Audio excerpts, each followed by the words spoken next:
Hi, folks. Steve Urban here. Today's episode of the Riderflex podcast is sponsored by Marketing 360. My good friend JB Kellogg and his team do such a fantastic job for us and so many other companies. Marketing 360 is the number one platform for small business, and it's everything you need to grow your business. If you need marketing support, I really encourage you to contact them at marketing360.com/Riderflex, and we'll add that link to the description of this episode for easy reference.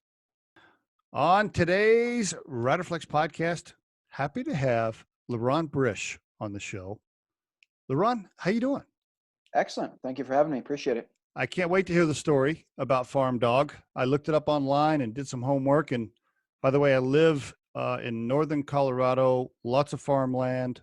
In fact, I live in a tiny little farm town, so to speak. And so when I go down to my local watering hole to have a few beers, I'm usually hanging around farmers. They are the best beer buddies around. That's yes, for sure. they are. They are. And so can't wait to get into Farm Dog and the story. But before you go there, I think you have also an interesting background. So if you don't mind, can you just get personal a little bit with the listeners and just where you grew up, some family stuff, and maybe some early school and early career stuff? Just walk us through it a little bit. Yeah, happy to. So I was born in Israel, okay, but moved to the States, moved to Texas back when I was 5. My dad at the time was working at Motorola. It was one of those situations where it was supposed to be a 2-year transfer. After 2 years, basically got the message of you can move back to Israel, or if you want to keep moving up the corporate ladder, you should probably stick around. Now can I just stop you? That's the connection. That's the connection in college. You started something called the Texas Club or something like that. Exactly. Okay, sorry. I don't want to jump that. I don't want to jump that far ahead, but I saw that. I'm like, okay, now where did that come from? All right. So anyway, I didn't even realize I was still up there. That's good. I like that. Yeah. So anyway, because it connects to a lot of other things. Okay, cool. So I ended up growing up in Texas, but specifically in Austin. And so, Austin is kind of, when you grow up in Austin, it's Austin first, Texas second. Cool. So you grew up as an Austinite. Great went city. to university. Awesome place. Went to UT for undergrad, University of Texas. Awesome. Studied finance. After, I guess, junior, senior year, when you're starting to think about what is that next step, I wasn't quite there yet, right? Like most 20, 21-year-olds, people push you in different directions. You don't really want to do that. Yep. You've got longer hair at the time and you don't want to get a haircut for your interviews. And so the easier path. Plus you're chasing girls on 6th Street in Austin, exactly, going to parties and listening to live music and of course all of those fun Austin things. That's being an Austinite. And so the easier path to take is to take the LSAT, study for law school. Okay. Head to law school. So after straight out of college, I went up to New York for NYU Law School. Were either one of your parents attorneys? No, but my mother is a Jewish mother, and my brother was already a doctor, and she needed a lawyer to round out the family tree. Wow! So it's an easy transition. Hey, kudos to the parents. A doctor and a lawyer. All right, that's pretty good. So they did a good job. Okay, so then you leave Austin, you go to New York. I leave Austin, I go to New York, and the funny thing is, basically within that first week, I realized that I wasn't really in the place I should be. And it was one of those where you look around and you realize that lots of people around you that are very passionate about what they're doing, meaning studying law, and you think to yourself, I'm just kind of here. And I remember the kind of when it really hit home, it was really interesting to me. It was funny. We were sitting around, and it's in law school every year. You've got that first year, that intro to lawyering sort of class. And you're discussing a bunch of things, and they had me read something out loud, and the word appellate came up. Appellate. Now, if you are interested in the law, that's a very normal, kind of day-to-day word. If you are not interested in the law, you pronounced it appellate. Okay. And and it's folks laughed and you're whatever. You're the coolest guy in class all of a sudden. Exactly. They didn't laugh in a mean way, but it was just one of those things like, all right, like this is where I am. So it's a sign. It's a sign. Now I took it as a sign to say, let's turn this into a 3-year expensive vacation instead of let me do something else instead of going all in on this. And so really through my law school career, took a lot of the business classes, took a bunch of the classes out at the NYU Stern. Okay. But most importantly, what got me on this entrepreneurial path, and this links into the Texas Club, is after my second year of law school, that's when most folks go and they work at a law firm for the full 8 to 10 weeks. You get paid a lot of money to really not do much of anything. At least back in 2007, that's how it was. I don't when know you if could it still do is. that. Yeah. Exactly. When you're guaranteed a job afterwards. Mm-hmm. What I decided to do was to split my summer between working at a law firm as well as founding a guitar case company. So I'm so glad you're going into this, because when I saw that on your profile, I'm like, what's this? Founder guitar cases, 1836 guitar cases. I'm like, all right, yes, we have. Yeah, That's got to be like in Austin music scene, Texas tie back, something. exactly. All right, go for it. I can't wait. Exactly. So you had brought up Austin. Growing up in Austin, everybody's a cool kid, plays guitar, plays in a band. I played in a band through college. All of a sudden, I moved up to New York. I was going to law school. I'm not as cool as I used to be. Or let me rephrase, I'm not as cool as I thought I used to be. And so I'm trying to figure out how to get back into it. And I was walking around the Village one day in New York and realized that all these quote unquote cool creative musicians are all walking around with black and brown guitar cases. Okay. And so I'm saying, okay, that's interesting that creative folks the best outlet they've got is putting a bunch of band stickers on there, right? Right. And so for me, I said, okay, how do I let folks let out their creativity? I, in the past, had put some crazy things on my guitar case and said, you know what, let's let people put up their own images on their guitar cases. This was back, I forgot the name of the company, but back then, if you remember, there was one website where you uploaded a picture and they printed your picture on a mug, and it was the coolest thing. Yeah. Now everybody can do it, obviously, but back then, that's what I wanted to do. Okay. I started researching it, realized that I know nothing about building a website for doing that. I know nothing about manufacturing guitar cases. I have about 2 months to get this done, and don't really have the money to get it done. And so where I landed on was, I said, okay, how can I whittle this down to the lowest common denominator that I'm still excited about? I grew up in Texas. I know that Texans love anything and everything that has a Texas flag on it. All right. That was a company. It was a guitar case with a big Texas flag on it. 1836 is when now the state of Texas actually became a country. Found a Chinese manufacturer off of Alibaba. It's in the wild, wild west of those times. Wow. My guitar case manufacturer turned out to not be a manufacturer. It's a completely different rabbit hole that if you want, we could go down. You bootstrapped the whole thing yourself? Bootstrapped the whole thing. Now, you funded it with what, the money you were making from the law firm and your regular job? Yep. Okay. The 6 weeks of working at a law firm and some law school loans. That's all that went into that. Okay. Are you living in like a closet in New York at the time? I'm living in a closet that there's enough room for a bed and a little cabinet or something. But luckily, my parents are still in Austin and have a big basement. Okay, cool. That's my facility. And my mom was employee of the month for a long time. So complete bootstrapped, family bootstrapped. So awesome. Basically, the greatest part about all of it was I said, okay, how do I get this out there? And so I struck up a deal with Austin City Limits Festival. Oh, great This job. was before it was what it is today. This was in its 3rd or 4th year. Basically, what I did was I traded them a bunch of cases for free backstage passes. Whoa. Okay, so let's just pause right there. That's a pivot moment, right? That's a moment right there where you're like, all right, I got to figure out how to get in with these guys, right? Yep. What do you like? Call somebody you know? Do you like how do you even have that conversation? How do you get that conversation? Cold emails. At the time, it was cold emails. That was And I mean, at the time though, ACL Fest was small enough where you could still get to those folks, right? Like I'm sure if I just cold emailed them like, hey, I've got a cool guitar case for you, I don't know what spam folder that would go into. Right. Okay. So, wow. All right. You get that meeting, you make that deal. Okay. Make that deal.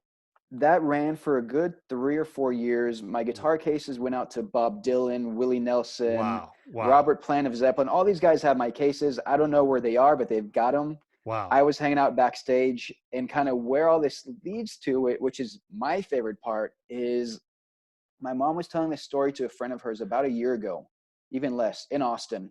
The guy was a musician from Israel. He was touring throughout the States. Right after Austin, he went up to Seattle, went to the Museum of Pop Culture. They've got a Pearl Jam exhibit there. Okay. In the Pearl Jam exhibit, my case is there with a big Texas flag on it. I Cool. have no idea how it got there. Pearl Jam did not play ACL Fest when we were there. Anyways, it got there. That's kind of the long story of my first entrepreneurial experience. Well, I appreciate you sharing it. Did it ever make enough money to actually make you a living where you didn't have to do anything else? Not at all. Okay. The reason being kind of the main things I learned, of course, distribution, number one. Man. Two, if you're manufacturing in China, you got to have somebody there in person, making sure that quality control is what it is. Because we got a bunch of cases. Half of them came to me in just horrible shape. I don't have tons of learning experience in that. Tons of learning experiences. Putting yourself out there, really saying I'm one man shop, whatever it may be, and going out there and trying to sell. Wow. How are you eating at that now? How are you paying bills? You're living in the basement part-time. What are we doing? At the time, this was kind of the second half of my law school time, where you still got loans, you still got some money from when I was working. So that helped out. And then as that was nearing its end, I had joined the consulting firm Mackenzie. Well, which by the way is a huge deal, right? I mean, working for Mackenzie, that's great to have on your profile. Yeah. Congratulations on. Thank you. Yep. Thank you. I got there because really after law school, I said, I don't want to be a lawyer. And did you take, is this a fair question? Did you take the Mackenzie deal at the time because you're like, okay, number one, I know this is going to look good on my profile. Number two, I've been starving for the last 5 years and I really would like to make some decent money and eat. Is that the reason you took it? It was more the former, because my options were going to a law firm. And back then, if you come out of good law school, go to even a top 100 firm, you're making a very, very good amount at the age of 25. Yep. You're fine. You're at the top yes. earners for 25-year-olds. And so that wasn't the aspect of it, because fortunately I had that alternative. It really was more about, okay, how do I bring myself back into the business world, which is really where I want to be. Okay. And get exposure to the things that Mackenzie was working on. Okay. That's great. You had 4 years there, which was a nice run. Yep.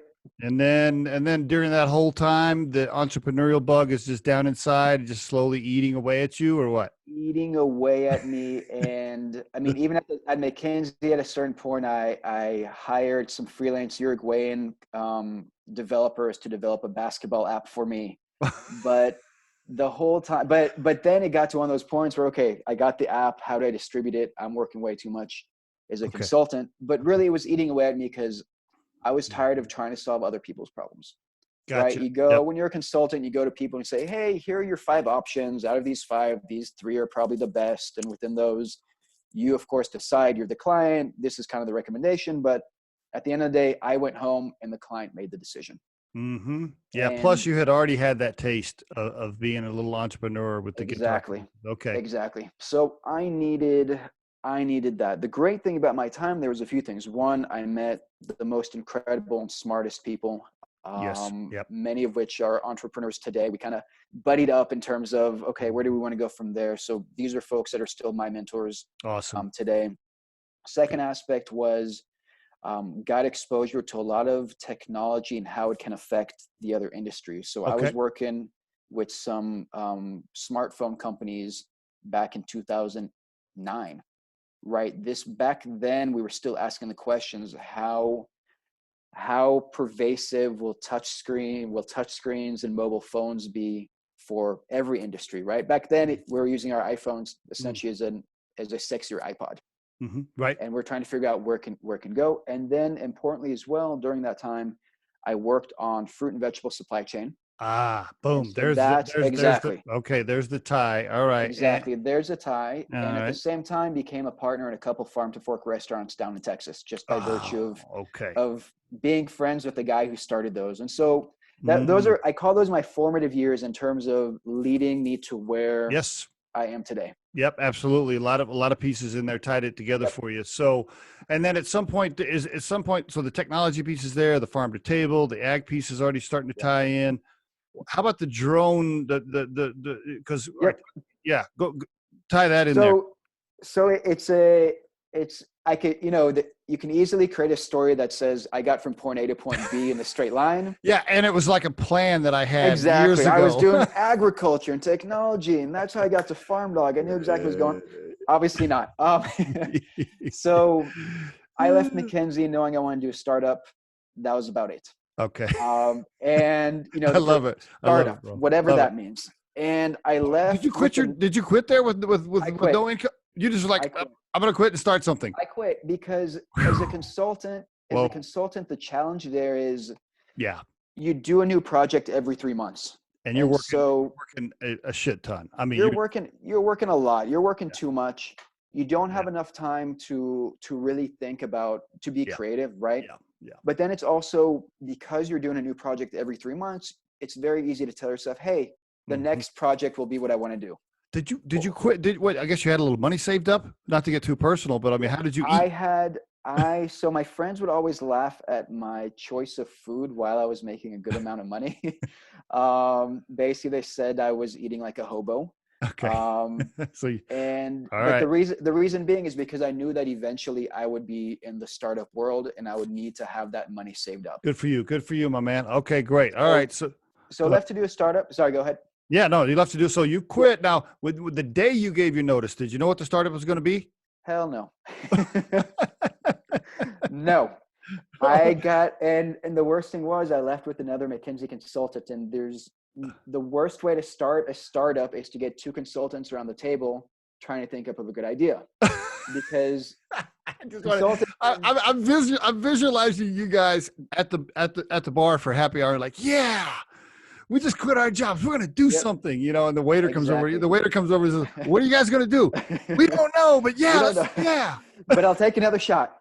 That's so good. Oh my God. All right. So, so we eventually, we went through the whole kind of social network for this, social network for that, all the crap that people go through, until eventually one of our friends came up and said, y'all are idiots. You've worked with the largest banks in the world, both your times at McKinsey, because I'd done a lot of financial work back at McKinsey as well. Do something in fintech. Do something where when you walk into a room with investors or anybody, you've got some cachet in terms of what you've done. Okay. So we said, okay, and we'll take that advice. Let's look into it. We took that advice, but there's a difference between taking advice and executing on it in a good way. So we founded the company as a pension company, like a company for pensions. Okay. But in Israel. Okay. And what was special about? I was living in Israel at the time. Oh, you were? Okay. And I was, yeah. And what was going to be special about this new company? Well, so this is around the time we're in the States. This was, I guess, 2012 or 13, maybe a little bit earlier, where you had a lot of these online financial platforms that helped you choose your investments better. Okay. We were just going to say, that works in the States. Let's do it in Israel. And Israel at the time, everything was still very, very analog. You had to meet with your broker face to face to make changes. I see. Okay. We said, that's weird. So I see. All right. That's where we went. The problem with that, key learnings, pension industry is boring. Don't read legal documents in Hebrew if you are not a trained lawyer in Hebrew. And 3, don't rely on a government partner to help you out, because basically the Israeli government was putting together a pension clearinghouse. We were essentially their QA. We were the first people to connect into that. Okay. Because we needed that to help people move their money around, but we were essentially QA for them. I see. Okay. So how long did that last? That was about 9 to 12 months. Okay. And at a certain point, I went to my co-founders. We we got up to 3 total. And I said, hey guys, I love y'all like brothers, but this isn't working out. Like this, I saved up money to go big or go home. Like this just isn't what I want to do. Okay. They said, okay, we respect that. Basically the next day or the day before, I don't remember, a multiple exited entrepreneur in Israel who had a lot of rich people toys and games, I'll put it that way, boats and drones and motorcycles and things. Okay, those are the people I hang out with regularly. Introduce me, please. I need more friends like that. Yeah. Reached out to one of my co-founders, a technical co-founder, and said, hey, I want my drone to follow me while I do tricks on my motorcycle. Can you do that? They asked you if you could do that. They asked one of my co-founders. Okay. And the guy who asked it said, I know y'all are a team of 3. Can y'all do that? And so my team came back to me and said, hey, Liron, like we've got this opportunity. What do you think?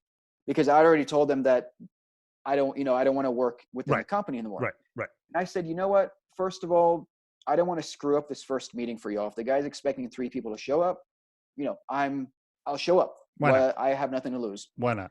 And then, of course, it sounded really fucking cool. Yeah, I mean, seriously, because there's at that time, no drones are following people around yet. Exactly. This was around the time when there were a few of those that went up on Kickstarter. Okay. And it was going to be really cool. So we sat with a guy. Basically, he laid out his vision. We laid out our vision. He asked us if we want to do it. None of us knew anything about drones. None of us did action sports. None of us did computer vision. But yes, we will do this. Why not?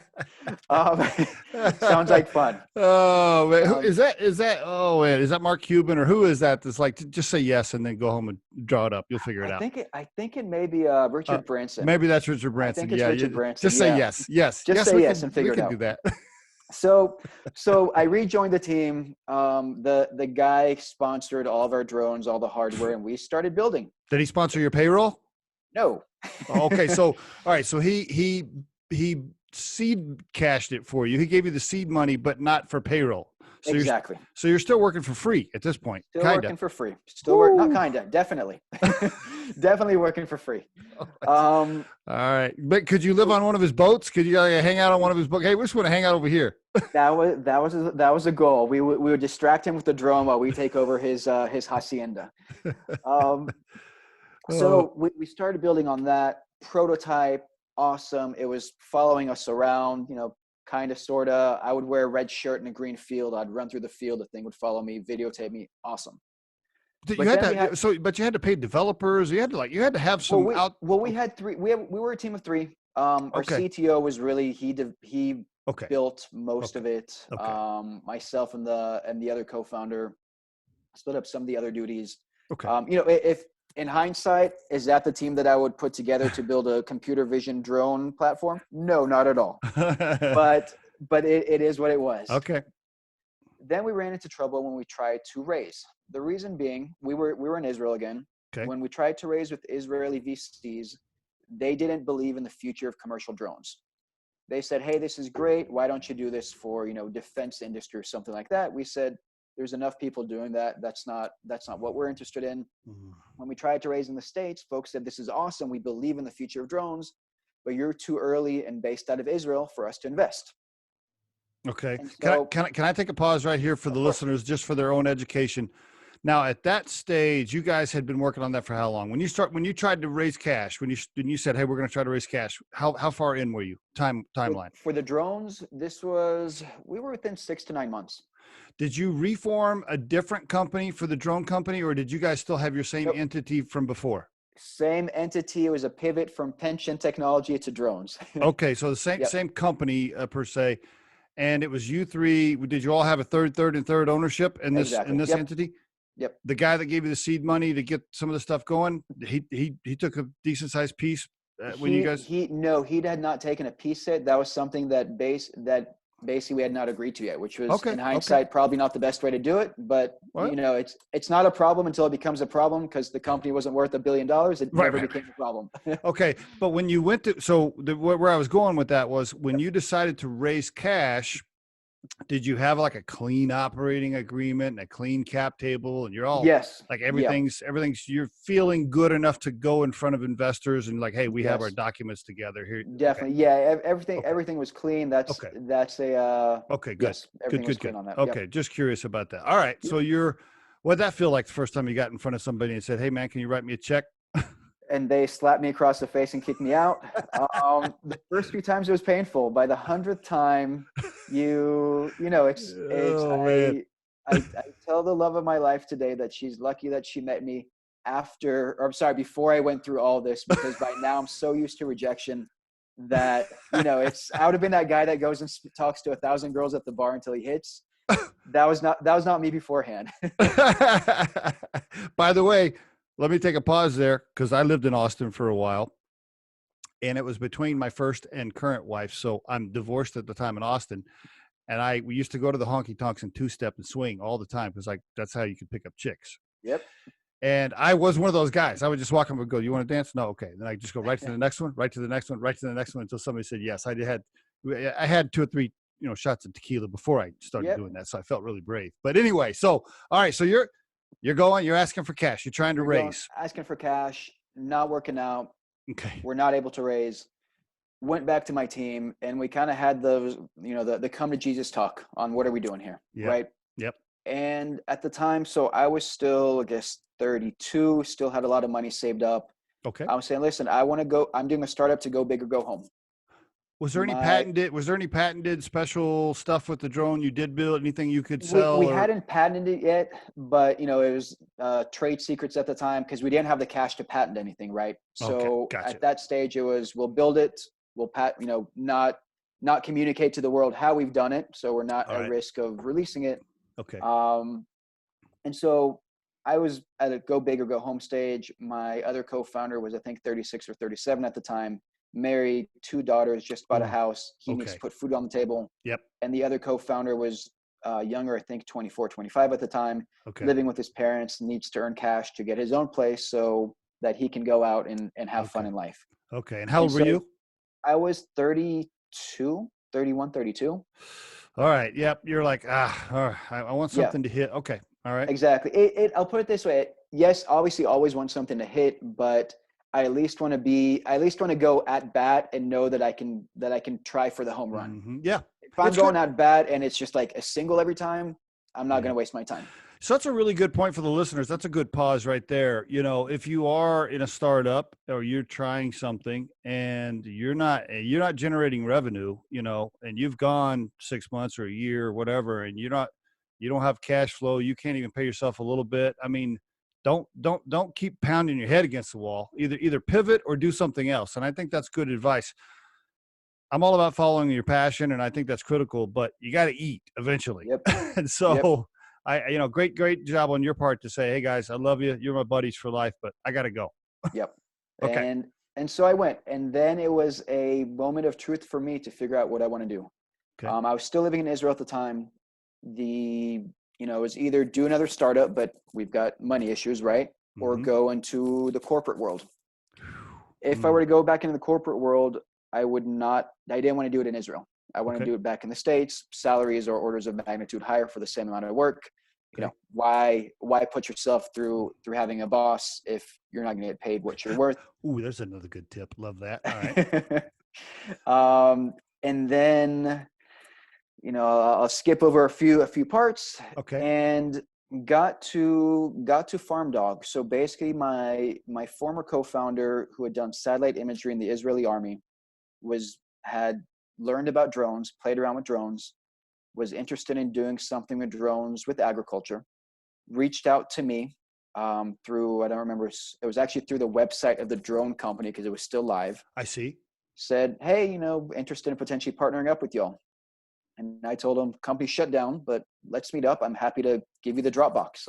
Were you in New York at the time, or where were you? No, this was still in Israel. Okay. At this stage, I'm basically teetering on the brink of moving back to the States. All right. So I said, all right, let's meet up at a coffee shop. I'll share the Dropbox with you. I'll share this information. Hopefully something comes of this for somebody. Right. I wasn't going to hand off the technology, but all the marketing, the market, industry sort of stuff. Okay. Happily share that with folks. Okay. Met up, got along, started doing what I call startup dating. Driving around Israel and California, talking with farmers, doing a few side projects. At the time, he was leading a space balloon project via some Google challenge thing that was going on. So joined up with him on that. Okay. And then we decided to start Farm Dog. How'd you come up with the name? So basically we sat around in his apartment for a while. I was trying to think up of all these hipster names like, rye and oats, or I don't know. So, in my mind, I was picturing this like hipster bar logo. Eventually we settled on Farm Dog, and really two reasons. One, Farm Dog, your eyes and ears to help you protect your fields. I see. Farmdog.ag was available. I guess you got it. Farmdog.ag was available. Farmdog.com was not. Okay. That's a different story, but it was just parked there. Nobody was using it. Okay. Different challenge. Okay. Yeah. Oh man. All right. And then, yeah, go ahead. Well, I was just going to say, so yeah, let's walk in now. Now is a good transition. So how did you decide how did you know there was a need here, and was there anybody else doing it? Yep. What, yeah, go ahead. So when we initially founded Farm Dog, we were always in the agricultural space, but Okay. we were a hardware company for soil moisture. Okay. For irrigation management via soil moisture. So hardware and irrigation management. Okay. The Okay. way we came upon it was, this was 2015 or so, 2015. There's always a drought in Israel. There was a huge drought in California at the time. I see. Basically, everybody that we talked to said, help us out with irrigation management. All we have today are these soil moisture sensors that cost us upwards of $1,000 Okay. to tell us about soil moisture. And we looked at that and said, why is a soil moisture sensor that, one, isn't very accurate to begin with? Two, is just, you need a bunch of these throughout the field, but folks would have one in the field because it was so expensive. Why can we not just replace these with off the shelf, going back to Alibaba type sensors, and use this as a data analytics tool? So right there, you found a supply and a demand need, right? You knew Exactly. that it was like, oh, they need this. We can fix this right away and generate some cash. Okay. Yep, exactly. So Good. that's where we started off from. We had a few pilots running in Israel and California, and we were very lucky. I was able to raise $750,000 within about 6 months of founding the company. You personally you got in front of somebody and they said, yes, we'll give you that cash. Yep. Compare that to the previous companies. Was that, by the way, was that one check or multiple? One check. Let's let that breathe for a minute. Was that when you got that money? I guess you'll call that a seed round or whatever. Yep. Man, that was a moment, wasn't it? I mean, you had to be, you called up all your buddies and were like, hey guys, can you believe it?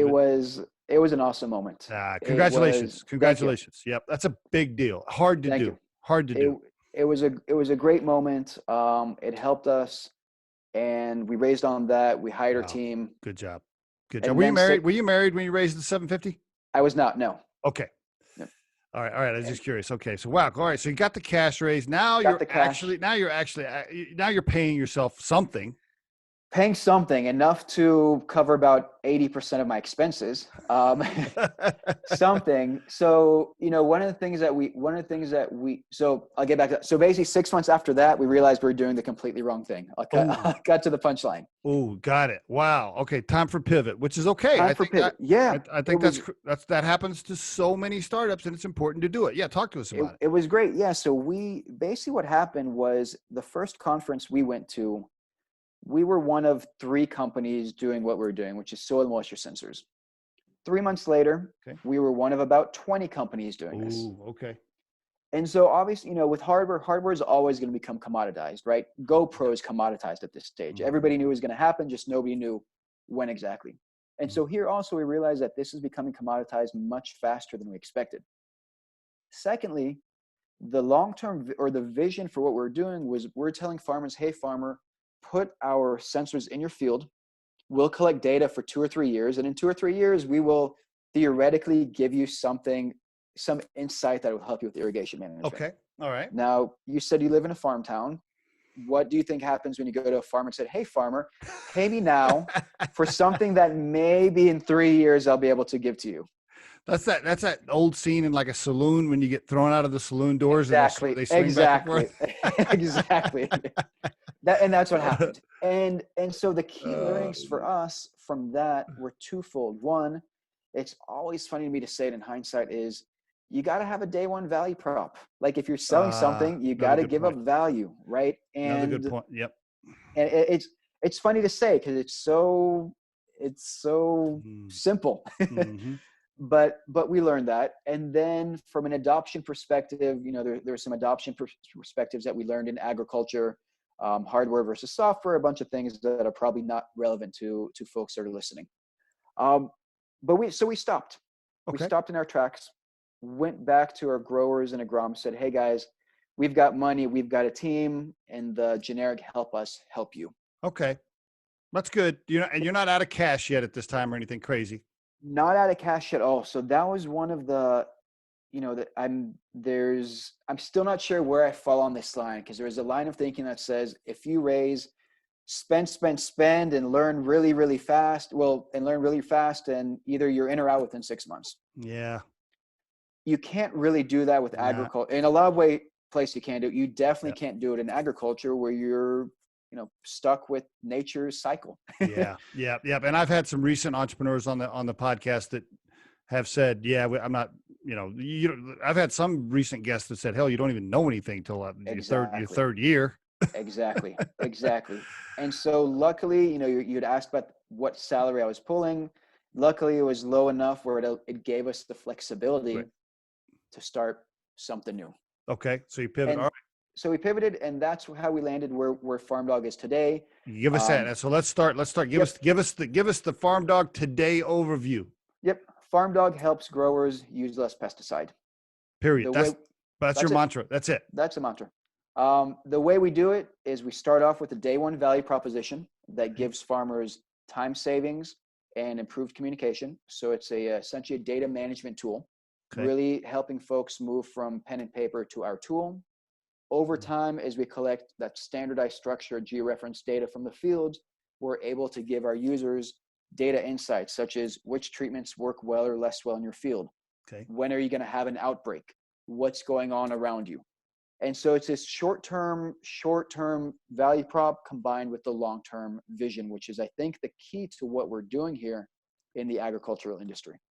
In layman's terms, if I can just think about this for a second, I'm not a farmer, but I grew up in Oklahoma and I've hung around farmers a lot. So so you're telling me that if I have 10,000 acres, you can give me a tool that's going to end up saving me money because it's going to tell me not to put that pesticide on that 150 acres over there because of whatever reason.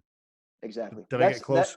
You got it spot on. But that's a long-term vision. I'm not going to pretend that we're there yet. Okay. That's the way, kind of the metaphor that I always use is digital medical records. Okay. Right? Remember 15, 20 years ago when you'd go to the doctor, they'd have that big old room filled with binders with everybody's information on just like millions and millions of pieces of paper. Right. Yeah. And there were two main issues with that. One, operationally, it just sucked. Yep. Right. Yep. But two, nobody was able to actually utilize that data for anything good. The second we digitize that information, first, it's just easier to book an appointment with your doctor, right? Because they pull up all your information on their computer. They know where you were there last time. Operationally, it's easier when you go speak with the doctor or the nurse. He or she can look at your track record very easily. Boom. And that's what they're doing. That's what they're doing these days when they're standing. Exactly. They're looking at like a tablet or whatever. They're just looking at your stuff. Okay. And that's what you do for the farmer now. Exactly. That's how we start. That's that first value. Where it leads to, though, again, if you go back to digital medical records, is now that we've got those medical records digitized, it's much easier for us to use AI to diagnose things. It's much easier for us to figure out new medicines, new treatment protocols. It's much easier for us to deal with insurance, not even on a paperwork aspect, but on a this is a better cluster of users to put together so we can reduce their insurance cost, right? And that's really where all this leads to from what we're working on. I see. And how about cost? I mean, I don't know how much you could go into that. Like, I mean, if you were pitching me, if I was a farmer and you're like, hey, bro, you need this. First thing I'm going to say is, okay, how much does it cost? How much can it save me? Like, I'm just like in real simple terms. Yeah. So we've got two tiers. First tier is completely free. I saw that on the website. I'm like, wait a minute, what's the hook here? Is there? The hook, so that one's completely free, and then we've got a professional tier, which is still only $45 a month. The reason, go ahead. No, go ahead. Yeah, I was looking at the website, going, okay, I got to ask about this. Yeah, so really, in kind of the differences between the free tier, that's going to be for a grower working by him or herself. Really, we'd be giving them a digital journal almost. So instead of writing out in their notepad, they've got a digital journal of information they're putting in there. And what's the benefit for you? What's the benefit for you to give it to them for free? The benefit for me is at the end of the day, we're a data company. I see. So by learning what's going on and understanding which treatments work well or less well, we're able to provide all of our users a better product at the end of the day. Bingo. There it is. Okay. Yep. Not to mention, could you also like sell that data to, I don't know, universities or something? I don't know. We never would. That's I see. yeah, that data, it's very, very important to make sure that data retains its data privacy rights on there. Okay. This is a farmer's data. I It's, see. you know, I see. it'd be like you give me your medical data and then I go off Oh, and tell whoa. folks, hey, this, you know, this is Steve's blood pressure. I got you. Yeah. Okay. So it's just as sensitive in that, and we treat it as sensitively as that. Love it. Okay. Yep. Beautiful. All right, cool. And yeah, so that's what it is. Those are the two tiers. And today, how big are you? Like, what's the size? Can you go? I don't know how much you want to Yeah. share on the podcast. No, happy to. So we're being used on around 1.5 million acres, mostly in the U.S. and Canada. Congratulations, man. Thank you. Thank you. It's a good number. Good for you. And you've been in business for how long? 5 years? 4 years. 4 years or so. 4 years? Yep. 1.5 million acres. Just let that breathe right there. I mean, you're like, you know, so you have revenue, you have acreages you cover, you have employees. We got employees, we got incredible partnerships. We work very closely with John Deere. We received a $900,000 grant to do some co-R&D with John Deere. Whoa, there's another huge home run right there. Yeah, it was huge. We work very closely with U.S. Department of Ag. We've got contracts with the U.S. Department of Ag. We were just named a top 20 agriculture application for 2020. I saw that on your social media. Beautiful. Yep. So yeah, it's going awesome. Having a blast. Woo! Now you're kind of man, okay, we may actually have something here. Now we have revenue, we have grants, we got people supporting us, relationships. Yep. So okay, congratulations to get it where it's at. What do you got? 10 employees, 15? What do you got? We're at around 10. Okay. Yeah. Good. Making money, revenue checks are coming in. People are paying you. People are paying me. It's amazing. Did you have to raise? You haven't done like a Series A or anything, have you? No. So we're raising right now, a new round. Okay. We haven't raised since that. Well, let me back up. We got that $750K that I mentioned. Yeah. And then we've gotten 2 safe notes in the last few years. Okay. But for the last 1.5 years, no external money has come in. How about that? Now that you really got some traction going on, whoever wrote you that first $750,000 check, they got to be breathing a little bit easier too. They got to be like, okay, this. You'd hope so. That's investors. They're always like, when am I going to get my money back? When am I getting my money back? I'm missing 6 zeros on this. Yeah. Where's my that's a whole nother podcast, by the way. You know, they want I want my 4 times return in 2 years. They've been supportive along the way. So it's, I interviewed a guy recently that has a company that does like I don't know, let's call it 15 million in volume. And by the way, that's not somebody that's been launched on the podcast, so I don't want the listeners trying to look in there and see try to figure out who it is. Keep listening to this podcast. Don't stop. Yeah, and he does $10 million. He's got like 90 investors, 90. Wow. And he's just like, yeah, I'll never do that again, because just managing that is a full-time job. Anyway. Yeah. So as a founder, managing, and that's another good tip for the listeners. I think we should pause right there. So anybody looking at startup and things like that, if you let your cap table get out of hand with so many people, you will find yourself doing that as a full-time job versus running your business, because you're answering phone calls, you're answering emails, you're trying to give them the quarterly numbers or the monthly numbers or whatever, and it's just a freaking nightmare. So be careful how many active investors you're having to call. Definitely. Good tip.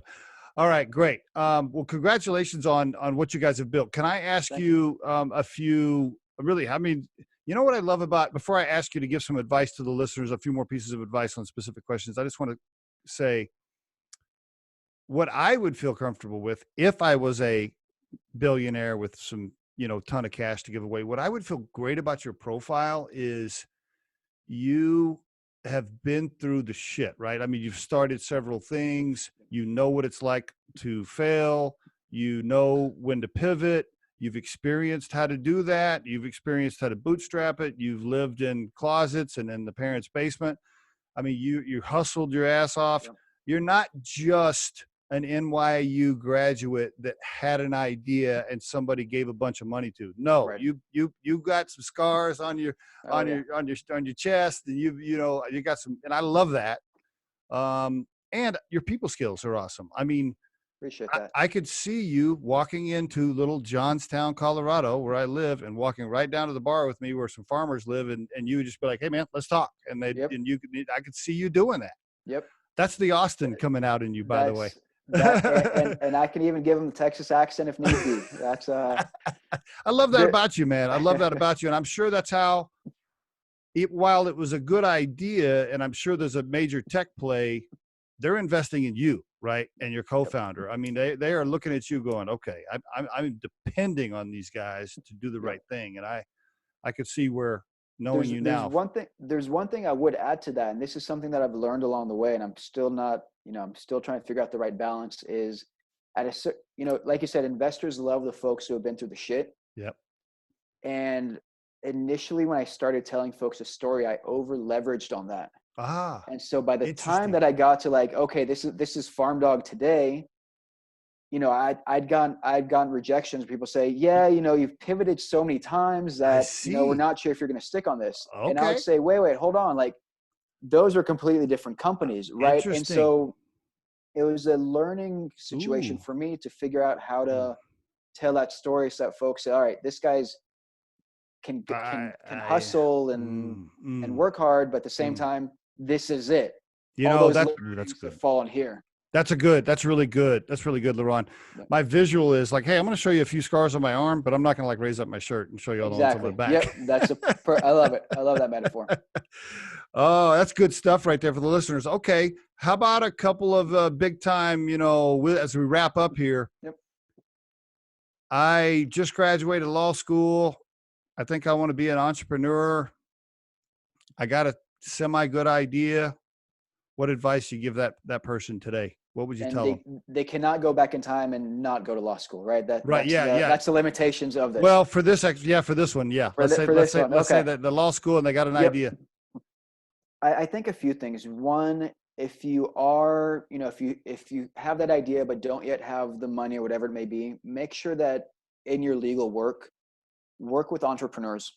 So go join a law firm. There's some great ones out there that deal with entrepreneurs and startups so that you understand what they're going through. I had a lot of my friends at NYU went and worked at these large corporate law firms that were working on multi-billion-dollar deals. That's completely different than what this is, right? It's completely different. So that's number one. And I think that's important also to make sure that you get some credibility when you go speak with other folks, because as a former lawyer, the first thing that people are going to see is a former lawyer and say, you're not going to take risks. You're going to overthink things. Right. And so I think you have to work very hard, whether you're at the law firm or somewhere else already, you have to work very hard to get past that stereotype. How about I didn't go to law school and I'm 25 years old. I got $5,000 in the bank. I live in my parents' basement and I got an idea. I say just go with it. I speak with too many folks who come to me for advice as a potential entrepreneur, and they give me the 50,000 reasons why not to do something. Ooh. Right? I don't have this. I don't have that. How will I do this? I need to learn a little bit more about this. And basically I tell them that all their questions are probably wrong because there's a million other questions that they really should be asking, and they'll figure those out once they get in the water. Go ahead. And so on top of that, it's, put yourself out there. In my opinion, you have to be all in or not in at all. It's very easy to continue with the job and do something half-assed, and you never get anywhere. Yeah. I don't know how many people I've had on the Riderflex podcast that say something to the effect of just start moving forward, just start taking action, just start running. I know it sounds more comfortable to lay out exactly how you think the yellow brick road is going to go. Right. But you'll just sit there. You'll be paralyzed. You'll be paralyzed by trying to draw up all these paths that you think it's going to go. Yeah. At some point you just have to start moving forward. You have to go out there. I mean, it's just so true. I hear that over and over and over. Even today, I'll tie a Riderflex thing into that. even today, Riderflex as a recruiting firm, we just finished our 3rd year. Congrats. And I just had somebody say, well, what's your goal for next year? What's your plan for next year? And I love it. I love it when I get that question, because I always go, more.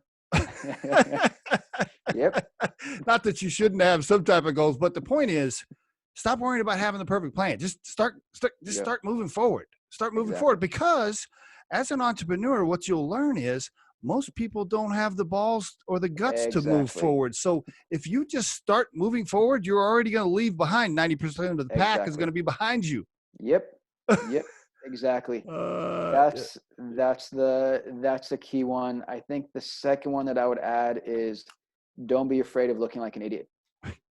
That's because you're going to look like an idiot. Because you're going to, You're going to accept it. Not only once you accept it, you actually open yourself up to learn more. Oh, that's good. Right? The second you're okay with asking a question that is going to make you look like an idiot, you're going to get that answer. And you're going to figure it out. That's a good one. Okay, I'm going to just ask you 2 more. I know we're almost out of time here. Now, looking back, do you mind me asking how old you are? Is that something you want to share? I'm 36 years old. Wow. Buddy, congratulations, man, on what you've built at the age of 36. That's huge. If you could call the kid back at UT and talk to him, what would you tell him right now? I would tell him to take better advantage of the opportunities you have when you're younger, to figure out the world, to travel, to meet people outside your comfort zone, and to really just be exposed to everything. That's, in hindsight, it's always easy. Why didn't I go there? Why didn't I do that? And I think especially in college, where you have that opportunity to do those things, and you have the opportunity to really approach anybody and say, hey, I'm just a silly college student trying to learn my way around in life. Can you chat with me for 20, 30 minutes? That, you're going to get much further in cold emails doing that versus when you're 35, 36 and saying, hey, I'm looking to learn about this industry. Can you take some of your precious time for free and chat with me, right? Like, that's not going to work anymore. That is good stuff right there. That's good, Liron. Good. That's excellent for the young folks. Okay. And then one last question. So as you wake up every day now, if you had to define your core purpose in life in a sentence or two, I was challenged to define my core purpose when I was 50, and I really struggled to do it. If you had to put your core purpose in a sentence, and I didn't let you tie it to family, and I forced you to kind of keep it over on the professional side, what would you say your core purpose is? And to tie it on the professional side? Yeah, it's got to, yeah.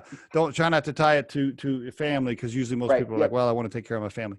Professionally, what's your core purpose? My core purpose is to build something that leaves the world in a better position than it was from before I started. And maybe, hopefully, make a little money on the way. I think that those two things are tied. Ooh, good. I don't think making something better is necessarily has to be a nonprofit. That's good. Good. Love that answer, man. Love it. Okay. So farmdog.ag. Any other way you want them to contact? Is that just the best thing to do? That's the best way. And if there are any farmers or agronomists listening, you can download the app for free from the Android or the iOS store and get started. We've got a free trial.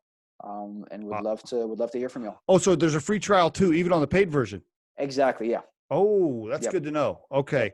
You come to Colorado anytime soon to talk to farmers here? I very much hope so. If you do, bro, hey, call me. I want to get together. Will do. Definitely. Will do. Liron, great. Awesome interview. Thank you so much for being on the Riderflex podcast. Appreciate it, man. Thank you for having me. The Riderflex podcast features entrepreneurs, business executives, and the stories behind how they got there, as well as daily tips on career advice and job interviews. Our show can be heard just about anywhere these days, but you can visit riderflex.com and click on the podcast page to hear all the previous episodes and learn more about the recruiting and consulting services we provide. Contact us at the email address info@riderflex.com or 888-964-5876. Thanks so much for listening, and if you enjoy our show, Please be sure to subscribe to our channel and like the episodes.